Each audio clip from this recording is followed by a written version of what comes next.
Հայաստանի Հանրապետության մեծարգո վարչապետ, հարգելի գործընկերներ, սիրելի ժողովուրդ, 1999 թվականի հոկտեմբերի 27-ին թիրախավորվեցին և խոցվեցին հայ ժողովրդի ազգային արժեքները, սրբությունները, պետականությունը և եկեղեցին։ Ղարաբաղյան կլանը զավթեց Հայաստանում ժողովրդի իշխանությունը, ձևավորեց օլիգարխիայից, բանդիտներից, ջեբկիրներից կազմված իշխանություն։ Նրանց փաստորեն գոլեգա Կտրիչ Ներսիսյանն էլ խախտած լինելով կուսակրոնության ուխտը իր նման մի քանիսի հետ նույն օրը, նույն պահին, երբ ազգային ժողովում գնդակահարվում էին պետական գործիչները, զավթեց հոգևոր իշխանությունը։ Ավելի մեծ և թիրախային հարված հնարավոր չէր հասցնել հայ ժողովրդին։ Եվ այս կետից սկսվեց տասնամյակների աղետը, որպես գույք պարտքի դիմաց տրվեցին Հայաստանի տնտեսական, էներգետիկ կարևորագույն նշանակության օբյեկտներ, փաստացի հայ ժողովրդին զրկելով սեփական երկրում հարստանալու և իր երկիրը հարստացնելու, հզորացնելու հնարավորությունից։ Ժողովրդական լեզվով ասած, հարգելի գործընկերներ, սիրելի ժողովուրդ, մեզ առաջին փուլով կտրեցին փողից, որ այլոց հովանավորչության, բարեգործության, պաշտպանության հույսով ապրենք։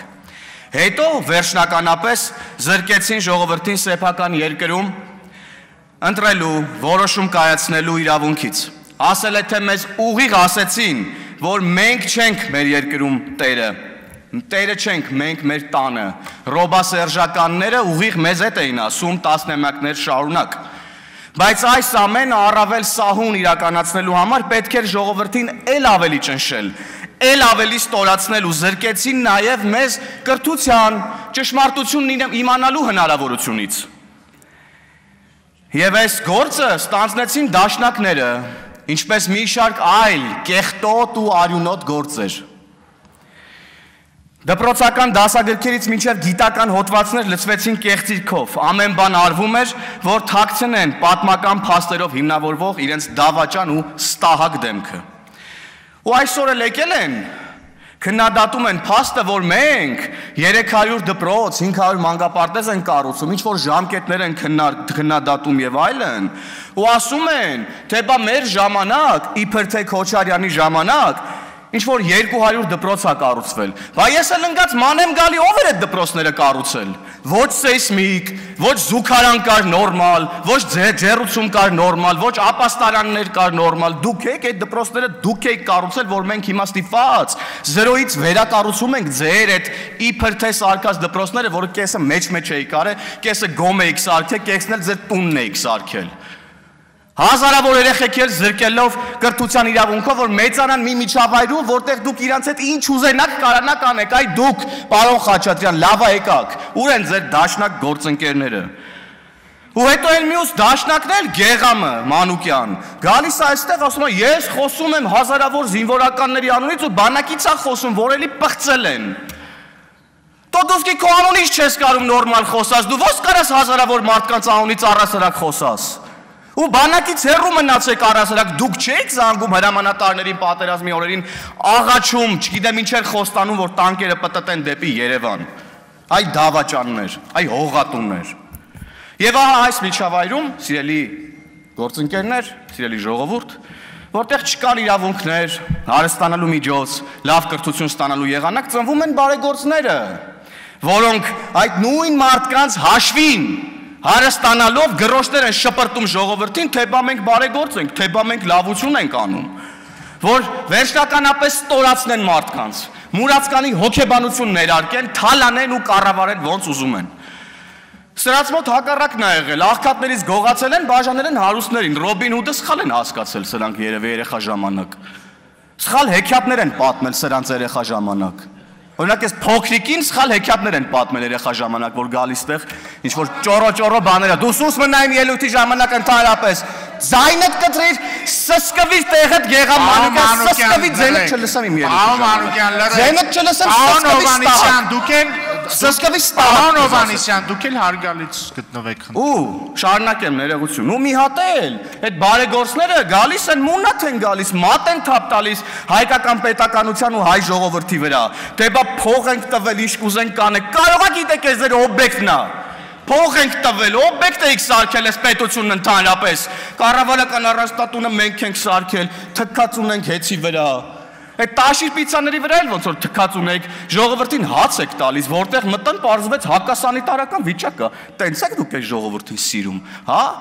Հայ ժողովուրդը հաց ուտող ժողովուրդ է, դուք այս ժողովրդին ոնց որ ընդհանրապես չեք ճանաչում, դուք լավ չեք ճանաչում։ Այլ ճարճուն են դեսանտ են իջացրել, հեսա պարաշուտները կհավաքենք ձեր դեսանտների, տենանք ինչ եք անելու։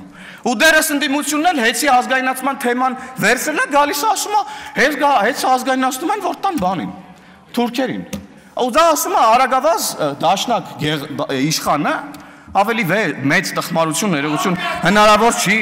Ձայնդ կտրիր Գեգամ Մանուկյանի ելույթի ժամանակ քանի անգամ քեզ ասեմ։ Քանի անգամ հեսա չափերդ կգցեմ, հանգստացիր։ Պարոն Մանուկյան, լրեք։ Հանգստացիր Գեգամ Մանուկյան, սուս մնա։ Պարոն Հովհաննիսյան, խնդրում եմ հարգալից։ Այո, հարգալ ես անհարգալից բառ չեմ օգտագործում, կարծում եմ արձանագրում եմ ճշմարտությունները, պարոն Հովհաննիսյան, որը ցավոք սրտի շատ դաժան է։ Ու վախերի մասին եք խոսում, թե բա մենք ինչ-որ մարդկանց ենք ուզում վախեցնենք, հա, մենք ժողովրդի անունից ձեզ ենք վախացնում, ձեր վախը նենց ենք բռնելու, դուք էլ չեք էլ պատկերացնում, մենակ դուք եք, մեր թիրախը, ով պետքա վախենա մեզանից, որպես ժողովրդի ներկայացուցիչներ այս ազգային ժողովում, ակաժների տողար եք։ Հակաշների տողար եք ասեցի, իսկ ինչ էր անում, իսկ ինչ էր անում, իսկ ինչ էր անում, իսկ ինչ էր անում, իսկ ինչ էր անում հոգևոր իշխանությունը։ Պարոն Հովհաննիսյան, խնդրում եմ, նախ մի հրահարեք իրավիճակը դահլիճում եւ խնդրում եմ հարգալից խոսեք,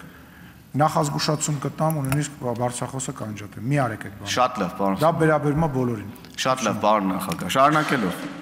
Ու ինչ էր անում հոգևոր իշխանությունը այս ընթացքում։ Բացահայտ ախպերություն էր անում օլիգարխիայի քրեական ենթամշակույթի ներկայացուցիչների, թալանչիների, բարձվում են նաև անառակների հետ, չնայած այս դեպքում ախպերություն բառը այդքան էլ չի նկարագրում իրավիճակը։ Եվ այսօր էլ փորձում են կոծկել իրենց սրբապղծությունները, ասում են դուք եկեղեցու դեմ եք պայքարում։ Մենք եկեղեցու դեմ չենք պայքարում։ Մենք պայքարում ենք, որ հոգևոր իշխանությունը զավթացների ձեռքից եկեղեցին վերադարձնենք ժողովրդին, ինչպես որ իշխանությունն ենք վերադարձրել ժողովրդին։ Ուղիղ ասում ենք, Կտրիչ Ներսիսյանը զավակ ունի, առնվազն 1 զավակ, եւ պետք է ազատի Աստծո տունը իր պես սրբապիղծների հետ միասին։ Լսեցի որոշ եկեղեցականներ ասում են մենք Գարեգին Բեին այլընտրանք չունենք, ինչը աբսուրդ է ուղղակի եւ կարծում եմ լկտիություն, որովհետեւ չհերքել այդ փաստը եւ ասել, որ մենք այլընտրանք չունենք, նշանակում է, որ մնացած այլընտրանքներն առնվազն 1-ից ավել զավակ ունեն։ Ասենք չգիտեմ սա ինչի մասին է։ Կտրիչ Ներսիսյանը զավակ ունի եւ պետք է հեռանա, եւ այս գործընթացը պետք է ընթանա համաժողովրդական համերաշխության ու համաձայնության մթնոլորտում հանուն հայ առաքելական Սուրբ եկեղեցու, որքան էլ փորձեն սրել իրավիճակը, շեղել մեզ այլ հարցերով։ Եվ իրապես ներողություն եմ խնդրում էմոցիայի համար, մեծարգո վարչապետ, մեծարգո ազգային ժողովի նախագահ, հարգելի գործընկերներ, սիրելի ժողովուրդ։ Եվ մի հին, բայց կարծում եմ շատ տեղին անեկդոտ կա, ասում է Սերժն ու Քոչարյանը ընկնում են դժոխք ու իրանց հետ մի շարք իրանց նման ղեկավարներ, որոնք գեղեցել են իրան ժողովրդին, սատանան հերթով կանչում է, ասում ով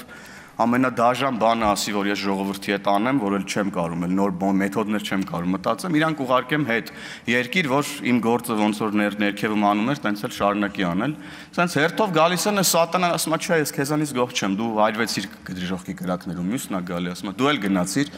Սերժի ու Քոչարյանի հերթն է գալիս են սենց փսփսում են սատանայի ականջին, սատանան սենց լսում, ասում է, մեղա քեզ Տեր Աստված։ Շնորհակալություն հարգելի գործ։